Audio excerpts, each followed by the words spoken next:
October Domestic Violence Awareness Month. In Bexar County, 1 in 3 women will experience abuse in her lifetime. San Antonio police are trying to combat that shocking statistic with domestic violence officers. They are called Crisis Response Team Officers, or CRTs.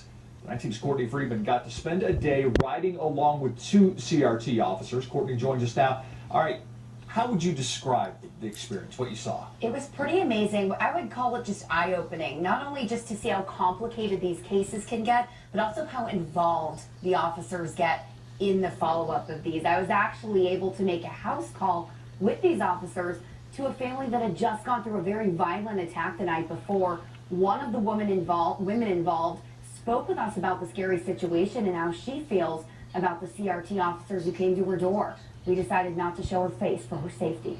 He said, "I'm going to kill you all." Stephanie says that's what her sister's boyfriend yelled through the door before breaking it down. She said, "Yeah, he's been violent with me alone." He came to your house last No, night? she was here. Yeah. Okay, so she was here at the time when he came over? Yeah. Okay. He just, if y'all want to take a look at the door, he busted through. Minutes later, the police came and arrested him on domestic violence charges. His own sister saw him loading a gun. House calls like this are one of the daily jobs for Crisis Response Team, or CRT officers, Misty Hodge and Oscar Madrano. They spend every day handling the aftermath of domestic violence. I'm glad to see y'all again. Well, that's why we're here. There's a brochure list of services that are available to you and your family as well. Our CRT ride-along showed us how much follow-up they do on loads of domestic violence cases. San Antonio Police. Each police substation has 3 CRT officers and 3 CRT civilians. Depending on the severity of the run, the civilian CRT actually gets to ride shotgun with the officer. And these civilians either have training or a degree in counseling. We'll see a lot of the same victims. And then we'll see a lot of the offenders that have different victims. So they try to break the cycle, responding to scenes, following up the next day and long after, to offer help with protective orders, legal services, and safety plans. The police reaction last night and them already being here like 10 hours later, knocking on the door and offering this is amazing.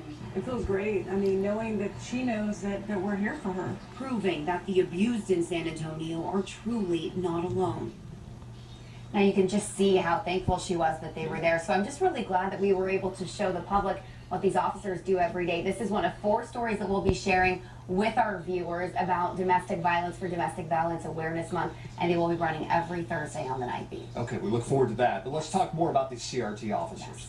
They clearly follow up with the victims. Do they follow up with the perpetrators or the alleged suspects as well? Yes, and that's a really surprising thing. I think a lot of people don't know. They not only follow up with the victims, they offer the perpetrators themselves counseling, and they have management programs and a lot of counseling programs, and they do check in on them. I actually spoke to one of the officers who said one of the perpetrators that they've been dealing with for a while came into the station and thanked them the other day, and he's turned his life around, become a better family member and a better society member. So just a lot of great things happening with this program. All right, Courtney Friedman, thanks.